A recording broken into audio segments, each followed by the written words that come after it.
Chair recognizes gentleman from Texas. For what purpose? I move to strike the last word. Gentleman moves to strike the last word. Gentleman from Texas recognized for 5 minutes. I thank you, Mr. Chairman. I rise to talk a little bit about the appropriations that are going on, in particular the appropriations for the very, very long war in Afghanistan. Nobody knows when it's going to end. There's always a pretense. There's always a thought, you know, tomorrow is going to be a better day. But, you know, I was in the military in the 60s, and there was always this promise that we're just around the turn, and we're going to have peace and prosperity and have perfect results. Well, so far we have not had any perfect results in Afghanistan. There's a lot of unknown, and here we are appropriating even more money to continue this war. When you talk about war power and the resolution of how we go to war, it becomes very complex. Today, it was originally intended to be very simple. You went to war when there was a declaration, and the people, through their congressmen, voted up or down on whether you should have a war.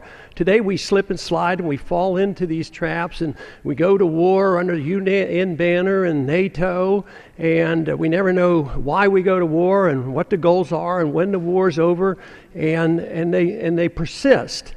But there's one analysis made which bothers me a bit, and that is, even if there isn't a declaration of war, if some of the members come along, as we have been for quite a few years, and say, you know, the Congress never really declared war, the argument they make is, well, as long as you fund a war, you're giving you give it credibility, and therefore you indirectly, support the war. And of course, the argument is not so much on how we go to war, but if we get into war, the whole thing is you can't vote against any money. Oh, then you don't care about the troops. Oh, you're un-American. Oh, you don't do that. And that carries the weight of the argument, and people get shy away and say, no, I don't like the war. We shouldn't have done it, but I can't go against the troops. Well, I've had a little experience in the last several years traveling the country and talking about issues like this and looking for support for a position which is quite a bit different than what we have followed here recently. And let me tell you, guess what? The troops give me strong support. They gave me a lot of support. It was huge. And for anybody to argue that you don't want to send troops carelessly into no-win, endless wars, to think you're against the troops, it's nonsense. When I was in the military, I was still in '65, and that's when the escalation came in Vietnam. The last thing I was wanting to say, oh, I want somebody in there that wants to expand the war. Why don't we go into Cambodia and Laos? No, I didn't want that. Troops don't want to go to war. People join the Guard. I was in a Guard unit as well as active duty. People join the Guard and reserves because they want to defend the country. They don't want to take 6 trips to the Middle East and endlessly see what's happening. And I get stories all the time about, their buddies being killed, loss of limbs, and, then they say, well, we're fighting for freedom. Think about it seriously. How in the world is going over there and fighting in even Iraq or Afghanistan have anything to do with our freedom? Oh, we're fighting to defend our Constitution.